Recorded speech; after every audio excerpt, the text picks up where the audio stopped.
Let's now speak to employment law expert and barrister Max Eppel, who joins us now live from the Gherkin in the city. Max, good afternoon to you. Good afternoon, Jim. Thanks so much for joining us. Max, for the layman, and I am that layman, can you put some meat in the bones on this for us? If Alex McLeish right now, Max, is speaking to Aston Villa, is he within his rights, as you understand it, to do so?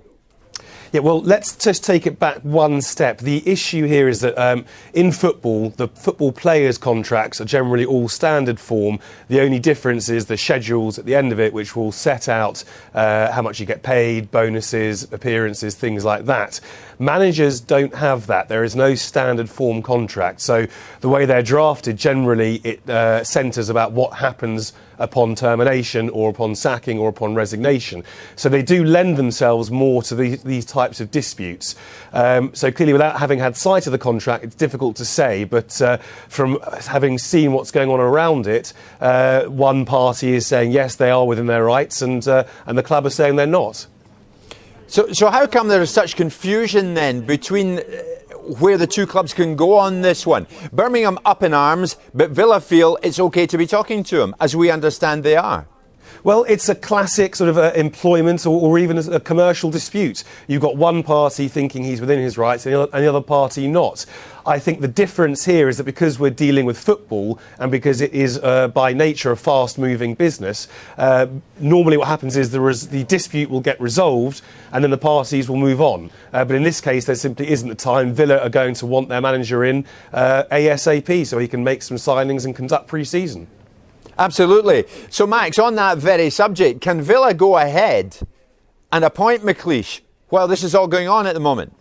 Well, it's impossible to say from the outside. I'm sorry to give you a sort of a lawyer's answer, couching everything and sort of it depends and maybes. But I would have no doubt that the parties are taking advice from their legal representatives, and someone down the line has probably given the green light, say, yep, go ahead and do this. Where do Birmingham stand in this? Are they in a weakened position as things stand? Well, I think here it's not a question of strengths and weaknesses. It's a question of what do they want to get out of this.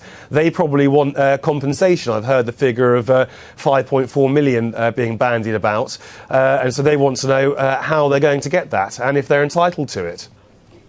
At the end of the day, Max, in view of what's happening, as we understand the situation regarding McLeish, are contracts really worth the paper they're written on at the moment? Because lawyers always seem to have a way of getting round them. Well, it's you're dealing with football here, and we all know that the one certainty in managing a team is that you're going to get sacked or you're going to resign. And as I said at the start of the interview, the main focus when drafting and advising on these managers' contracts is what happens at the end or when things come to an end. So you can see such a divergence of scenarios.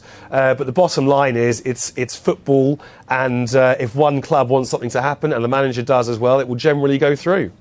It will generally go through. And at the end of the day, would you agree with me that money is a common denominator?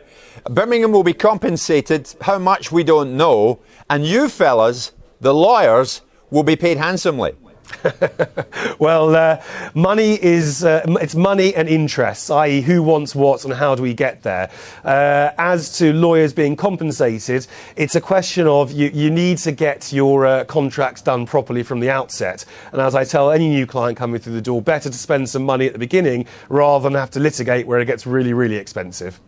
Max, you've enlightened us. Thanks very much for that this afternoon. My pleasure. Thanks, Jim.